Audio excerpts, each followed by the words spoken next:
motional EMF. Motional EMF. The EMF which is produced due to the motion of a conductor inside a magnetic field is called motional EMF. जैसे यहां ये constant time independent constant magnetic field है, cross means vertically downward act कर रहा है। इसमें ये कोई रेक्टेंगुलर फ्रेम रखा हुआ है और इस पर एक वायर स्लाइड कर रहा है टुवार्ड्स लेफ्ट। तो जब ये वायर टुवार्ड्स लेफ्ट स्लाइड करेगा तो इस पर एक ईएमएफ प्रोड्यूस हो जाएगा। अब क्योंकि ये ईएमएफ इस वायर के मोशन से, जब ये वायर टुवर्ड्स लेफ्ट मोशन कर रहा है तो ये इसके मोशन से प्रोड्यूस हो रहा है, इसलिए हम इसको मोशनल ईएमएफ कहेंगे।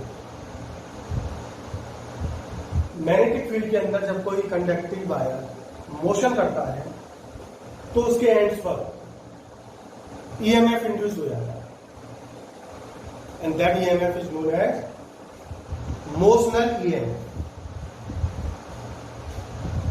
मान लीजिए कंडक्टर है, ये भी vertically downward magnetic field, magnetic constant magnetic field time के साथ बदलेगी, लेफ्ट डायरेक्शन में मोशन करता है। तो इसके अंदर अगर ये इलेक्ट्रॉन है तो ये इलेक्ट्रॉन भी इसके साथ लेफ्ट में मोशन करने लगेगा। अब हम स्टडी करते हैं कि आप इस इलेक्ट्रॉन पर कौन कौन से फोर्स लगेंगे।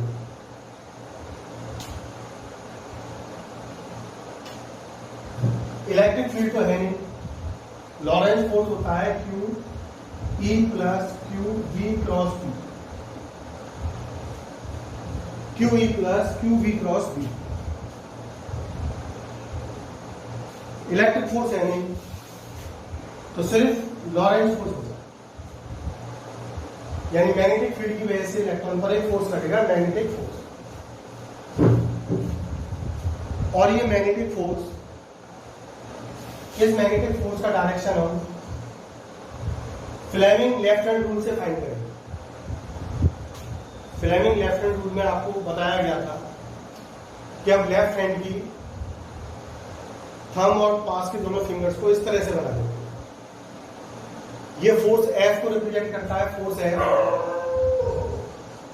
Magnetic field B, current I, FBI, FBI।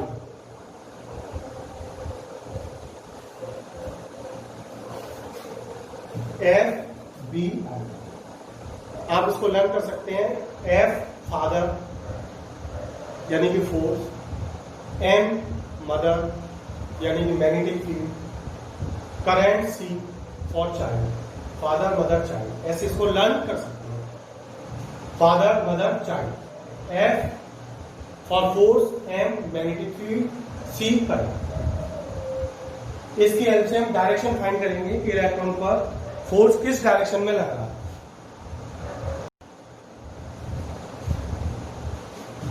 तो आप अपनी फिंगर्स को इस तरह से सेट करते हैं। अब मैग्नेटिक फील्ड ये बता रहा है, तो मैग्नेटिक फील्ड हो गया इनटू द प्लेन, ऐसे। इलेक्ट्रॉन इस कंडक्टर के साथ इस साइड मूव करेगा, कंडक्टर भी स्पीड से इधर जा रहा है तो इलेक्ट्रॉन भी इधर मूव करेगा, तो इलेक्ट्रॉन की इक्विवेलेंट करंट इस डायरेक्शन में आएगा। Current always flows opposite two electron, current इधर फ्लो करेगी, FBI, I करंट इधर हो गया, तो इस इलेक्ट्रॉन का फोर्स आ गया इन अपवर्ड डायरेक्शन। आप फिर से समझेंगे, ये मैग्नेटिक फील्ड B को बता रहा है और ये करंट I को बता रहा है। Magnetic field B into the plane है, करंट मैंने इधर शो की है क्योंकि इलेक्ट्रॉन इधर मूव करेगा इस कंडक्टिंग रॉड के साथ, तो इक्विवेलेंट करंट अपोजिट डायरेक्शन में आएगी। और फोर्स एफ रहेगा इन अपवर्ड डायरेक्शन। तो इस पर मैग्नेटिक फोर्स आएगा, मैग्नेटिक फोर्स एफ एम इस डायरेक्शन में। मान लो ये पी है, तो टुवर्ड्स पी इलेक्ट्रॉन पी की तरफ मूव करने लगेंगे। इलेक्ट्रॉन कहां मैग्नेटिक फोर्स एक्सपीरियंस करेंगे? पी की साइड। तो इलेक्ट्रॉन पी की तरफ जाने लगेंगे। जब यहां ज्यादा इलेक्ट्रॉन, इधर के इलेक्ट्रॉन इस क्यू के इलेक्ट्रॉन मूव करके पी की तरफ चले जाएंगे, तो पी पर इलेक्ट्रॉन ज्यादा हो जाएंगे, पी पर इलेक्ट्रॉन ज्यादा इकट्ठे हो जाएंगे, जिसकी वजह से ये नेगेटिव एंड हो जाएगा। और यहाँ के इलेक्ट्रॉन ऊपर चले जाएंगे तो यहाँ इलेक्ट्रॉन्स की कमी हो जाएगी, जिसकी वजह से क्यू पॉजिटिव होगा। जब ये इलेक्ट्रॉन मैग्नेटिक फोर्स को एक्सपीरियंस करके पी की तरफ जाएंगे तो पी नेगेटिव हो जाएगा due to efficiency of electron, and due to deficiency of electron Q positive बन जाएगा। तो इस तरह आप कह सकते हैं कि इनके एंड्स पर पोटेंशियल डिफरेंस आ गया और ईएमएफ इंड्यूस्ड हो गया। इसी इंड्यूस्ड ईएमएफ को हम मोशनल ईएमएफ कहते हैं। पॉजिटिव और नेगेटिव के बीच जो ईएमएफ इंड्यूस हो गया, ये मोशनल ईएमएफ, क्योंकि ये इस कंडक्टिंग वायर के मोशन से प्रोड्यूस हुआ। अब नीचे पॉजिटिव और ऊपर नेगेटिव एंड्स बन चुके हैं, तो एक इलेक्ट्रिक फील्ड सेटअप हो जाएगा from positive to negative, and negative charge experience a force opposite to electric field. Electric field positive से नेगेटिव ऊपर की तरफ लगेगा, तो ये इलेक्ट्रॉन जो कि नेगेटिवली चार्ज पार्टिकल है, इसका फोर्स इलेक्ट्रिक फील्ड के अपोजिट इस डायरेक्शन में लगने लगेगा। एफ इलेक्ट्रिक फोर्स, और कुछ समय बाद एक इक्विलिब्रियम मिलेगा आपको। उस इक्विलिब्रियम में मैग्नेटिक फोर्स इक्वल हो जाएगा इलेक्ट्रिक फोर्स, तब इलेक्ट्रॉन्स का मूव करना रुक जाएगा। इस कंडीशन में इलेक्ट्रॉन्स का मूव करना रुक जाएगा। तो इक्विलिब्रियम में एफ एम इक्वल एफ ही हो जाएगा। F M equal F, magnetic force equal electric force, और मैग्नेटिक फोर्स था ई वी वी। वेलोसिटी और मैग्नेटिक फील्ड भी 90 डिग्री पर वर्क कर रहे हैं। वेलोसिटी भी इधर है और मैग्नेटिक फील्ड भी vertically downward into the plane है। वेलोसिटी भी इधर और magnetic field into the plane vertically down. तो v v v sine 90, theta 90 degree होगा। V can write e we v, f e e e से e cancel. Now you can write E equal V upon L. Let L is the length of conductor and potential difference is V. तो V आ जाता है V V L. V आ जाता है V V L.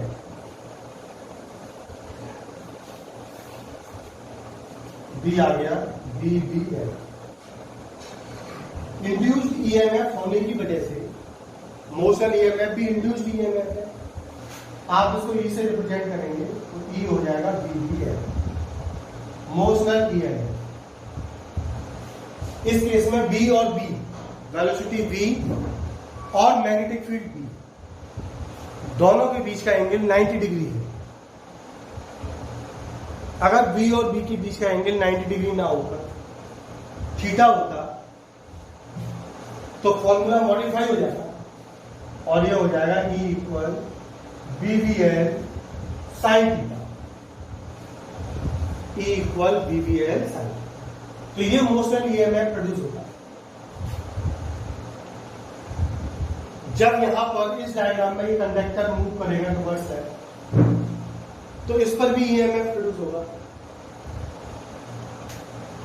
यहां पर भी EMF produce होगा, क्योंकि ये भी वायर के मोशन की वजह से प्रोड्यूस होगा। तो ये भी मोशनल ईएमएफ होगा, मोशनल ईएमएफ कहेंगे इसको भी।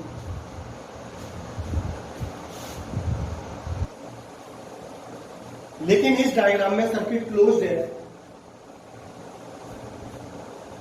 ये वायर पीक्यू के साथ ये सर्किट बन रहा है, तो ये क्लोज सर्किट है ये। और क्लोज सर्किट होने की वजह से यहां करंट भी इंड्यूस हो जाए। इंड्यूस्ड ईएमएफ तो होगा ही होगा, मोशनल ईएमएफ यानी इंड्यूस्ड ईएमएफ वो तो होगा ही होगा। लेकिन सर्किट क्लोज्ड होने की वजह से इसमें एक करंट भी इंड्यूस होगा, और उस करंट का डायरेक्शन किस तरह से होगा according to Lenz law. Direction उस करंट का इस तरह से होगा कि वह उसी का अपोज करेगा जिसकी वजह से प्रोड्यूस होगा। और करंट प्रोड्यूस क्यों हो रहा है? क्योंकि ये PQ conductor towards left motion करता है। तो इस पर अब जो करंट इंड्यूस्ड होगा उसका डायरेक्शन किस तरह से होगा कि इस पर एक फोर्स अपोजिट डायरेक्शन पर लगे जो इसके मोशन का अपोज कर सके, जो इसके मोशन का अपोज कर सके।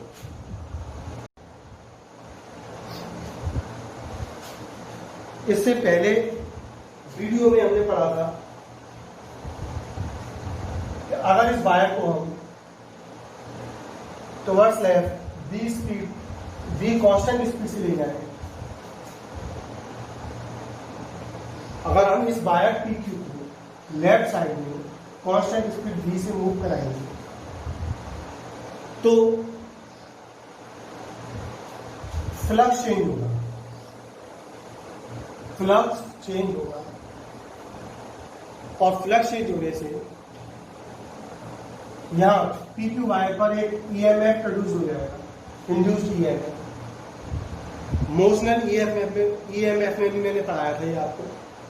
मोशनल EMF, जब ये वायर PQ मोशन करता है तो इसके एंड्स पर EMF प्रोड्यूस होता है, वोल्टेज इंड्यूस हो जाता है,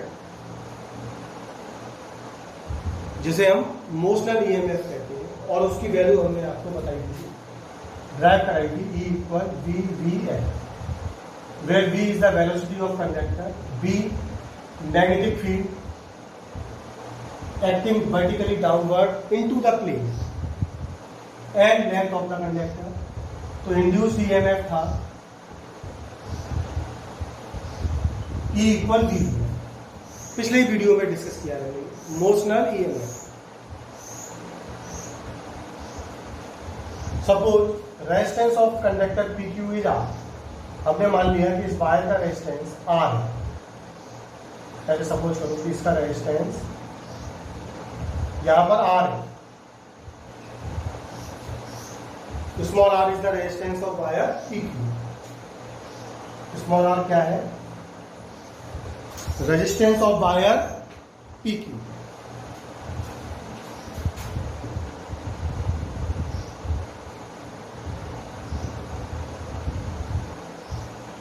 इस PQ का रेजिस्टेंस है। सर्किट क्लोज्ड है, सर्किट क्लोज्ड है, करंट फ्लो करेगा। And according to Lenz law, direction of current is such that it oppose the cause wire which it is produced. Lenz law के अकॉर्डिंग करंट का direction इसके motion का ही oppose करेगा, क्योंकि ये मोशन की वजह से प्रोड्यूस है, तो इसके मोशन का अपोज करेगा। और वायर मूव कर रहा है टुवर्ड्स लेफ्ट, तो इस पर फोर्स लगेगा अपोज करने के लिए टुवर्ड्स राइट। फोर्स का डायरेक्शन होगा राइट, क्योंकि वो इसके मोशन का अपोज करेगा। इस फोर्स को हम फाइंड करेंगे। किसी भी कंडक्टर का फोर्स फाइंड करने का फॉर्मूला होता है F equal BIL sine theta, F equal bill sine theta. F equal bill sine theta. यहां पर थीटा 90 डिग्री होगा,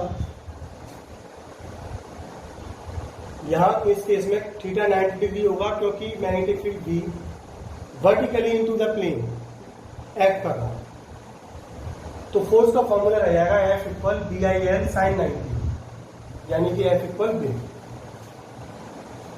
अब हमें उसके लिए करंट की जरूरत होगी,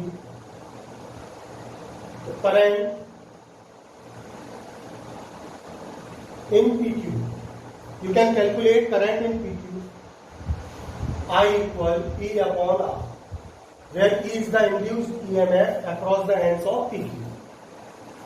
PQ के एंड्स पर जो वोल्टेज प्रोड्यूस हो रहा है वो E है, PQ का रेजिस्टेंस स्मॉल r है, तो PQ में करंट हो जाएगा I equal E upon R। And force F, इसकी वैल्यू आएगी VIL sin 90। V vertically downward है इनटू द प्लेन, तो थीटा 90 रहेगा। B I की जगह, E की जगह आप लिख सकते हो VVL अपॉन R, तो I की जगह आ जाएगा VVL upon R into L। तो इस तरह फोर्स आ जाता है V square L square V upon R। और पावर, कितनी पावर खर्च हुई है? पावर होती है F into V, force into speed. F into V होती है पावर, फोर्स इंटू V। आप यहाँ फोर्स की वैल्यू पुट कर देंगे V square L square upon R V into V, V square L square V square upon R। हम इसे ऐसे लिख सकते हैं V square L square V square upon R square into R। R से divide और R से multiply. आप इसको ऐसे भी लिख सकते हैं। क्यों लिखा हमने ऐसे? इसका रीजन है कि V and B upon R I की वैल्यू है, when you can write I square R, तो P का वही फॉर्मूला आ गया I square R, P equal I square. तो ये पावर, इस पावर की जरूरत होगी उस वायर को V कांस्टेंट स्पीड से मूव कराने के लिए।